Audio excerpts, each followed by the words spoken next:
Hi hello నమస్తే. నారా లోకేష్కి plus Chidambaram వీళ్ళిద్దరికీ ఆన్లైన్లో ఒక గొడవ కైండ్ ఆఫ్ ఆర్గ్యుమెంట్ రన్ అవుతుంది.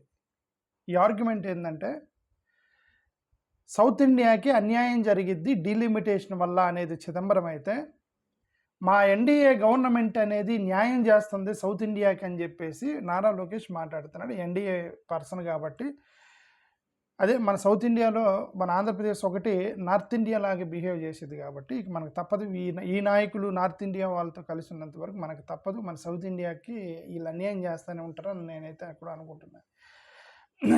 సరే, నారా లోకేష్ గారి యొక్క ఆర్గ్యుమెంట్ ఏంటంటే అన్యాయం జరగదు, ఎన్డీఏ న్యాయం చేసిద్ది అనేది నారా లోకేష్ గారి యొక్క ఆర్గ్యుమెంట్. చిదంబరం గారు ఏంటంటే అన్యాయం జరిగిద్ది అనేది ఆయన ఆర్గ్యుమెంట్. నేను దీంట్లో నారా లోకేష్ రాంగ్ అని చెప్పి నేను ప్రూవ్ చేస్తాను. దీంట్లో మీరు జాగ్రత్తగా వినండి అయిపోయేంతవరకు. అంటే నారా లోకేష్ గారు ఎక్కడో లాజిక్ మిస్ అయ్యి మాట్లాడుతున్నారు, క్లారిటీ మిస్ అయింది. ఎన్డీఏ వాళ్ళు కావాలని క్లారిటీ మిస్ చేశారు. మిస్ చేసి సౌత్ ఇండియాకి అన్యాయం చేయడానికి ప్రయత్నం జరిగిద్దేమోనని వాళ్ళు బిల్లుని పడగొట్టారు. బిల్లుని ఎందుకు పడగొట్టారు? సౌత్ ఇండియాకి అన్యాయం చేస్తారేమో, చాలా తెలివిగా ముఖానికి మాస్క్ వేసి ఒక చిన్న లైన్ని స్కిప్ చేశారు బిల్లులో, కాబట్టి పడగొట్టాము. ఏం జరిగింది, ఆ బిల్ ఏంటి, ఆ మాస్క్ ఏంటి మొత్తం ఎక్స్ప్లెయిన్ చేస్తే లోకేష్ గారు రాంగ్ అని, చిదంబరం కరెక్ట్ అని మీకు అర్థమైంది. ఈ మొత్తం కనుక వీడియో అయిపోయింది దాకా వింటాయి. ఇది అయిపోయే ముందు నేను ఈ కింద కొన్ని కామెంట్లు చూస్తుంటే ఎవరో ఒక అతను తిట్టాడు. ఇప్పుడు ఇదిగో అండి, నేనేం కాంగ్రెస్ వాడిని కాదు, బట్ నేను లాజిక్ మాత్రమే మాట్లాడుతున్నా. ఆ లాజిక్ మొత్తం స్టడీ చేస్తా. చిదంబరం ఏమన్నాడు, లోకేష్ ఏమన్నాడు, మోడీ గారు ఏమన్నారు, రాహుల్ గాంధీ ఏమన్నాడు, వీళ్ళందరూ స్టడీ చేస్తానండి. నేను ఏ పార్టీ వాడిని కాదు. నా పార్టీ దళిత పార్టీ, నా పార్టీ నేను అంబేద్కర్ దళితవాదిని, అంతవరకు that is my party. Okay, ప్రస్తుతానికి ఐఎమ్ పార్టీ లెస్. ఓకే, దళితుడు మాత్రమే ప్రస్తుతానికి నేను. బట్ నేను లాజిక్ మొత్తం స్టడీ చేసి నేను చెప్తున్నాను మీకు. ఎవరో ఒక అతని కింద కామెంట్ చేశాడు, నీకు లెక్కలు కూడా రావు చిదంబరాన్ని ఎందుకు లోకేష్ నువ్వు లెక్కలు నేర్చుకో అన్నాడు Chidambaram. Learn some mathematics before giving interview to Hindu news paper అని ఏదో రాశాడండి ఆయన చిదంబరం. కింద ఒక అతను కామెంట్ పెట్టాడేమంటే, చిదంబరం నువ్వు లెక్కలు నేర్చుకో, నువ్వేం లెక్కలు నేర్చుకొని మా రాష్ట్రాన్ని జీల్చేవు అని చెప్పి ఎవరో కింద పెట్టి అతనికి చెబుతున్నా నేను. ఏమైనా రాష్ట్రం జీలి 15 సంవత్సరాలు అయింది, రాష్ట్రం జీలి 15, ఇంకా 15 సంవత్సరాల అన్యాయం గురించి మాట్లాడుతున్నారంటే అర్థం ఈ 15 సంవత్సరాలు మీరేం బేకలేదని అర్థం, అంతే కదా. 15 సంవత్సరాల క్రితం జరిగిన అన్యాయం గురించి, 15 సంవత్సరాల క్రితం జరిగిన విభజన గురించి ఇప్పుడు మాట్లాడుతున్నారంటే అర్థం ఈ 15 సంవత్సరాల ఆ యొక్క మిస్టేక్ని మీరు కరెక్ట్ చేయటంలో విఫలమయ్యారని అర్థం, అంతే కదండి. మా ఇంటి గోడ పడిపోయిందండి 15 సంవత్సరాల క్రితం అంటే ఈ మధ్యలో కట్టకుండా ఏం చేస్తున్నావు గోడ అని అడుగుతారు కదా ఎవడన్నా. అంటే మీకు రైట్ లేదు కదా, 15 సంవత్సరాల క్రితం ఉంది. మన రీసెంట్గా కూడా ఎవరు 15 సంవత్సరాల క్రితం ఎదిరించాము అని నేను మొత్తం చెప్పలేకపోతాను. నేను ఏంటంటే ఎదిరించాము అని చెప్పి చెప్పుకుంటున్నారు. 15 సంవత్సరాలు ఎదిరించంటే ఈ మధ్యలో ఏమన్నా ఎదిరించలేదని అర్థం. ఓకే, సరే, నేను ఎనివే దాని గురించి మాత్రం ఈ పాయింట్ గురించి మాట్లాడుతాను. నారా లోకేష్ వర్సెస్ దీని గురించి మాట్లాడుతున్నా. ఇలా ఆర్గ్యుమెంట్ ఏంటంటే ఇప్పుడు ఫస్ట్ ఆఫ్ ఆల్ చిదంబరం గారి యొక్క ఆర్గ్యుమెంట్ ఏంటి, నారా లోకేష్ ఆర్గ్యుమెంట్ ఏంటి విపులంగా చెబుతున్నా. నారా లోకేష్ గారు ఏమంటారంటే, సౌత్ ఇండియా వాళ్ళకి మొత్తానికి కూడా ఈక్వల్ ప్రపోర్షనేట్గా 50% ఫ్లాట్ పెంచారు కాబట్టి మనకి కూడా 50% ఫ్లాట్లో మనకి న్యాయం జరిగిద్ది. కాబట్టి ఎన్డీఏ అనేది సీట్లు ఇంక్రీజ్ చేయటం వల్ల వీళ్ళకి కూడా 50% ఇంక్రీజ్ చేయటం వల్ల ప్రాబ్లం సాల్వ్ అయింది అనేది నారా లోకేష్ యొక్క ఆర్గ్యుమెంట్. అతని ఆర్గ్యుమెంట్ 100% కరెక్ట్. నారా లోకేష్ యొక్క ఆర్గ్యుమెంట్ 100% కరెక్టు. ఎందుకు 50% ఫ్లాట్ పెంచితే ఇంక్రీజ్ చేస్తే అక్కడ పెరిగిద్ది, ఇక్కడ పెరిగిద్ది, సో ఇక్కడ అన్యాయం ఏమి ఉండదు. So that is what Nara Lokesh is arguing దీనికి సంబంధించి. బట్ చిదంబరం ఏం మాట్లాడుతున్నాడంటే మధ్యలో ఇది మ్యాథమెటికల్గా ఇన్కంప్లీట్ నువ్వు మాట్లాడేది నారా లోకేష్ గారు. ఎందుకంటే ఆంధ్రప్రదేశ్ అనేది న్యూమెరికల్గా సీట్లు పెరుగుతాయి కానీ పవర్ తగ్గిపోయింది అని అంటున్నాడు. It will shrink numerically increase but the shrink in the power అని చిదంబరం అంటున్నాడు. సీట్లు ఎన్ని వస్తే నాకెందుకు, అక్కడ నాకు ఇన్ఫ్లుయెన్స్ చేయగలిగిన పవర్ ఉందా లేదా, కెపాసిటీ ఉందా లేదా అనేది దాని గురించి చిదంబరం మాట్లాడుతున్నాడు. ఇక్కడ ప్రాబ్లం ఏమొచ్చింది, ఆంధ్రప్రదేశ్ కి ఎంతమంది ఎమ్మెల్యేలు ఎంతమంది ఎంపీలు ఎమ్మెల్యేలు వస్తారు అనేది సమస్య కాదు. ఆంధ్రప్రదేశ్ పార్లమెంటులో మనం ఎలాగా ఇన్ఫ్లుయెన్స్ చేయగలిగిన కెపాసిటీ ఉందా లేదా అనేది ఇంపార్టెంట్ అనేది చిదంబరం ఆర్గ్యుమెంట్. ఓకే, ఆంధ్రప్రదేశ్కి ఇప్పుడు 25 ఉన్నాయి, ఉత్తరప్రదేశ్కి 80 ఉన్నాయి, మొత్తం 543. Andhra Pradesh share 4.6%. Okay, 14.7% Uttar Pradesh share. Population base కనుక చేస్తే ఆంధ్రప్రదేశ్ సీట్లు 38 అవుతాయి, ఉత్తరప్రదేశ్కి 143 అవుతాయి.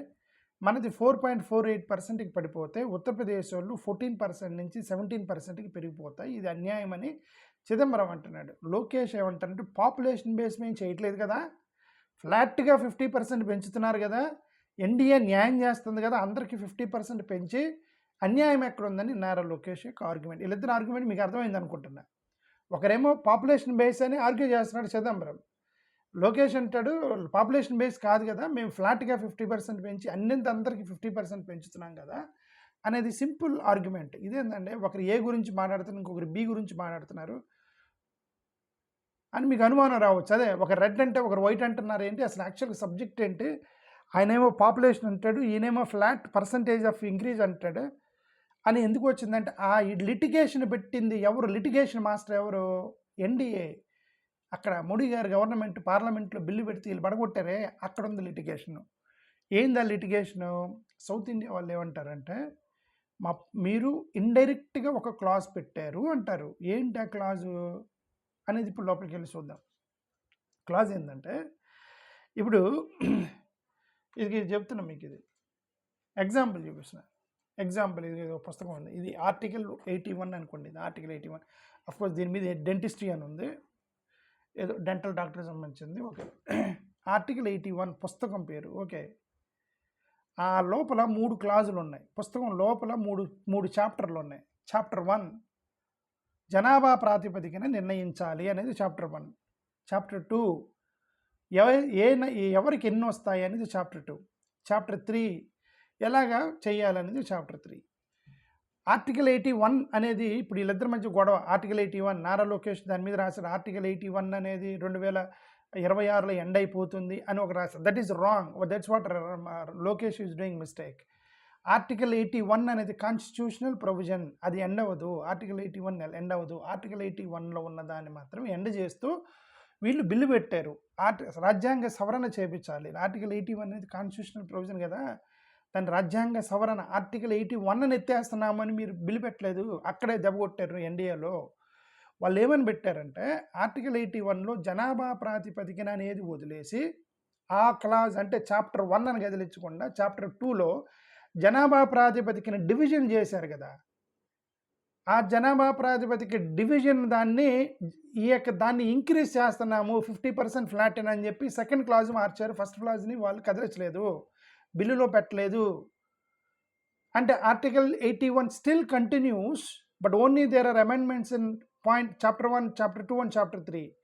కాబట్టి ఇప్పుడు ఈ చిదంబరం ఏమంటాడంటే నువ్వు ఆర్టికల్ 81 ఫస్ట్ ప్రిన్సిపల్ 1 ఏంటి, జనాభా ప్రాతిపదికన మీరు ఇవ్వాలి అనే దాన్ని నువ్వు అమెండ్మెంట్ చేయకుండా, దాన్ని నువ్వు కదిలించకుండా, దాన్ని నువ్వు మార్చకుండా, నువ్వు చాలా తెలివిగా 2 and 3 చాప్టర్స్ మార్చేసి నువ్వు బిల్లు పెడితే మేము దాన్ని ఆమోద ముద్ర ఇస్తే రేపొద్దున ఆర్టికల్ 81 చాప్టర్ 1 జనాభా ప్రాతిపదికన అనేది ఇంకా రాజ్యాంగంలో అలానే ఉంటుంది. నువ్వు తర్వాత ఎప్పుడన్నా దాన్ని మార్చి జనాభా ప్రాతిపదికన సీట్లు మార్చేస్తావు మీ అధికారం వచ్చినప్పుడు, మీకు సఫిషియెంట్ నెంబర్ ఉన్నప్పుడు. This is a risk to south India అనేది వాళ్ళ యొక్క ఆర్గ్యుమెంట్, ఇండియా బ్లాక్ ఆర్గ్యుమెంట్. బహుశా of course Chidambaram is arguing that. ఇంతగా ఆయన ఏమంటాడు, మేము ఎప్పుడు సపోర్ట్ చేస్తాము ఆర్టికల్, లోకేష్ ఏమని ట్వీట్ చేశారంటే ఆర్టికల్ 81 అనేది ఆటోమేటిక్గా ఎండ్ అయిపోయింది. ఏమని రాశారంటే రిటర్న్ కొట్టాడు అనమాట నారా లోకేష్. ఏమని, dear sir, article 81 will automatically will end in 2026. So we don't have an option, we have to redistribute. మేము చాలా జాగ్రత్తగా రీడిస్ట్రిబ్యూట్ చేస్తున్నామని ఒక ట్వీట్ చేశాడు Nara Lokesh. But actually in fact article 81 will not end. Only article 81లో ఉన్నటువంటి ఆ క్లాజులు మాత్రం ఎండ్ అవుతాయి, ఆర్టికల్ 81 ఎండ్ అవుతుంది. ఆర్టికల్ 81 అనేది రాజ్యాంగం, అది అదండి 2/3 మెజారిటీతో మీరు రాజ్యాంగ సవరణ చేయాలి కదా. ఆర్టికల్ 81 అనేది రాజ్యాంగ, దట్ ఈస్ కాన్స్టిట్యూషన్ ప్రిన్సిపల్. అదే కదా చిదంబరం అంటాడు, నువ్వు కాన్స్టిట్యూషన్ ప్రిన్సిపల్ని మార్చకుండా నువ్వు లోపల ఉన్న క్లాజులు మారుస్తున్నావు, ఎక్కడో చీటింగ్ చేస్తున్నావు అన్నాడు చిదంబరం. అందుకని మేము అపోజ్ చేస్తున్నామని పడగొట్టారు దాన్ని. వీళ్ళు ఏమంటారంటే ఇప్పుడు లోకేష్ గారు వీళ్ళు ఏమంటారంటే వీళ్ళు ఆఫ్టర్ 2026 ఆటోమేటిక్గా ఎండ్ అయింది, ఆటోమేటిక్గా ఫ్రెష్ అపార్షన్మెంట్ చేయాలి మనం ఆటోమేటిక్గా, అంటే there is a pressure that automatically you have to do అని అంటారు లోకేష్ గారు. బట్ వన్ టెక్నికల్ మిస్ అవుతుంది ఏంటంటే, freeze on applying article 81 population principle lapses but not article 81. Article 81లో ఇప్పుడు సే ఫర్ ఎగ్జాంపుల్ ఏదో పుస్తకం నేను చూపిస్తున్నా మీకు అర్థమవడానికి చెప్తాను. This is article 81. ఆర్టికల్ 81లో లోపల ఉన్న వాటిని ఫ్రీజ్ చేస్తారు కానీ పుస్తకాన్ని ఫ్రీజ్ చేయట్లా. చాలా తెలివిగా పెట్టారు బిల్లు, కేంద్ర ప్రభుత్వం బిల్లు చాలా తెలివిగా పెడుతున్నారు. ఆ క్లాజ్లో ఈ పుస్తకాన్ని రద్దు చేస్తున్నాము అంటం వేరు, పుస్తకంలో ఉన్న క్లాజులు రద్దు చేస్తున్నాం అంటం వేరు. నువ్వు పుస్తకాన్ని అలానే పెట్టావంటే ఈ పుస్తకం దేనికి, జనాభా ప్రాతిపదికన మీరు డిస్ట్రిబ్యూట్ చేయాలనేది పుస్తకం. దీంట్లో క్లాజ్ 1 రాశారు జనాభా ప్రాతిపదికన చేయాలని. 2, 3 మీరు 2, 3 చాప్టర్లు మార్చి చాప్టర్ 1 అలానే పెట్టి బిల్లు పెట్టారు. ఇది మాకు ప్రమాదం, సౌత్ ఇండియాకి చాలా తెలివి వాడుతున్నారు, మీ తెలివి మా దగ్గర పడి మా దగ్గర కుదరదని చెప్పి వాళ్ళు బిల్లు పడగొట్టాము అనేది చిదంబరం ఆర్గ్యుమెంట్. ఇప్పుడు అర్థమైంది కదా, లోకేష్ గారు ఆర్గ్యుమెంట్ కరెక్టు, చిదంబరం గారు argument correct, but Lokesh is missing the intention. As of now ఇప్పటి వరకు కూడా 50% ఫ్లాట్ మేము ఇంక్రీజ్ చేస్తున్నాం అనేది బిల్లులో పెట్టాల. మీకు తెలుసో లేదో, బిల్లు లేదు, ఓరల్గా చెబుతున్నారు. 50% నంబర్ ఆఫ్ సీట్స్ పెంచుతున్నామని బిల్లులో పెట్టారు. ఎట్లాగా 543ని 845 చేశారు కదా. ఎన్ని సీట్లు చేశారు? ఎన్నో చేశారు, 500 800 ఏదో చేశారు. ఓకే, అది చెప్తా ఉన్న నెంబరు. ఈ 843ని 848కి పెంచుతున్నామని బిల్లులో పెట్టారు. కానీ రాష్ట్రాలకు కూడా ఇలా 50% ఫ్లాట్ మీద డిస్ట్రిబ్యూట్ చేస్తామన్నది బిల్లులో రాయలా, ఓరల్గా చెప్పారు. అందుకని వీళ్ళు అపోజ్ చేశారు. నువ్వు నిజంగా ఫ్లాట్గా ప్రతి రాష్ట్రానికి 50% ఇస్తామని రాయి బిల్లులో, ఎందుకు రాయలేదు? ఓన్లీ 543ని 848కి మేము పెంచుతున్నాము 50% దాని లెక్కన, ఇదే ప్రాతిపదికన ఆంధ్రప్రదేశ్ అన్ని రాష్ట్రాల్లో కూడా 50% డిస్ట్రిబ్యూట్ చేస్తామని బిల్లులు ఎందుకు రాయలేదు? Why did you miss that? Miss చేశారా లేదా ఇంటెన్షనల్గా ఆపారా దాన్ని? అందుకని వీళ్ళు చెప్పింది, చేసేది అది క్లారిటీగా చేయండి. ఆర్టికల్ 81 రద్దు చేయకుండా, జాగ్రత్త వినండి, ఆర్టికల్ 81 రద్దు చేయకుండా 543ని 848 50% ఫ్లాట్ని మేము మారుస్తున్నామని చెప్పేసి బిల్లులో పెట్టి ఓవరాల్గా చెప్పారు. మీ రాష్ట్రాలు కూడా 50% పెంచుతామని ఓవరాల్గా చెప్పారు. ఎందుకు? అది కూడా బిల్లులో పెట్టవచ్చు కదా.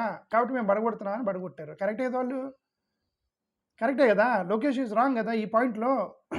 సో లోకేష్ గారు ఊరికి ఆర్గ్యుమెంట్, అందుకని ఆయన లెక్కలు నేర్చుకోరు లోకేష్ అని ట్వీట్ చేశాడు చిదంబరం అని. ఆయన కూర్చొని మేమంతా సౌత్ని కాపాడుతుంటే మీరు ఇంకా నార్త్ సైడ్ నుండి మాట్లాడుతున్నారు, ఆంధ్రప్రదేశ్ ఒకటే, మీరు వెళ్ళి లెక్కలు నేర్చుకోండి, ఆంధ్రప్రదేశ్కి సంబంధించినటువంటి అధికారులు మొత్తం లెక్కలు నేర్చుకోండి అని ఆయన పోస్ట్ చేశాడు. ఆయన అదే చేసింది, ఆయన చేసింది. ఓకే, మళ్ళీ అదేమంటే చిదంబరం నువ్వు రాష్ట్రాన్ని చీల్చినావు అంటారు. 15 సంవత్సరాల క్రితం రాష్ట్రాన్ని చీల్తే ఈ మధ్యలో ఏం చేశారు మీరు? 15 సంవత్సరాలు మా ఇంటిని ఎవడో వచ్చి 15 సంవత్సరాలు గోడ పడగొట్టాడు, పడగొట్టడం తప్పే, నువ్వెందుకు కట్టలేదు 15 సంవత్సరాలు? నీకు ఏ రైట్ ఉంది ఇప్పుడు పడగొట్టినని అడగటం? 15 years are unable to build the state. What right you have to blame those people who broken my wall? You don't have right? That's what I want to say. Thank you. Namaskaram.